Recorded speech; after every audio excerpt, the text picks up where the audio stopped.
మనం ఎంతగానో వెయిట్ చేస్తున్న కల్కి మూవీ నుంచి ట్రైలర్ అప్డేట్ వచ్చేసింది. జస్ట్ ఒక్క పోస్టర్ తో ఈ అప్డేట్ ని రిలీజ్ చేశారు. ఈ ట్రైలర్ జూన్ 10న రాబోతుంది. ఈ రోజు నుంచి ట్రైలర్ రిలీజ్ డేట్ కి 5 డేస్ గ్యాప్ ఉంది కాబట్టి ఇంకా కరెక్ట్ టైం అనౌన్స్ చేయలేదు.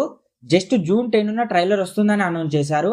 మేబీ దగ్గరికి వెళ్లే కొద్దీ చిన్న ప్రోమోతో ఈ టైం ను అనౌన్స్ చేసే ఛాన్స్ ఉంది. ఈ కల్కి మూవీ ట్రైలర్ మంచి యాక్షన్ తో, వండర్ఫుల్ విజువల్స్ తో, ఇండియాలో ఇప్పటి వరకు చూడని విధంగా కొత్త వరల్డ్ తో ఉండబోతుంది. అసలు ఈ ట్రైలర్ ఎన్ని రికార్డులు బద్దలు కొడుతుందో చూడాలి. ప్రభాస్ లాస్ట్ మూవీ అయిన సలార్ ట్రైలర్ కి 24 అవర్స్ లో 116 మిలియన్ వ్యూస్ వచ్చాయి. ఈ ట్రైలర్ ఖచ్చితంగా ఆ రికార్డ్ ని బ్రేక్ చేస్తుంది. ఈ మూవీ ఇంగ్లీష్ లాంగ్వేజ్ లో హాలీవుడ్ లో కూడా రిలీజ్ కాబోతుంది. అసలు ఇండియాలో ఇప్పటి వరకు ఇంగ్లీష్ లాంగ్వేజ్ లో రిలీజ్ అయిన మూవీ ఒక్కటి లేదు. ఫస్ట్ టైం ఈ మూవీ పాన్ వరల్డ్ మూవీగా రాబోతుంది. కల్కి మూవీ డే 1 కలెక్షన్స్ ఎంత రాబడుతుందో కామెంట్ చేయండి. నేనైతే డే 1 కలెక్షన్స్ 300 కోట్ల పైనే వస్తుందని ఎక్స్పెక్ట్ చేస్తున్నాను. ఈ మూవీ జూన్ 27న అంటే జస్ట్ 21 డేస్ లో రిలీజ్ కాబోతుంది.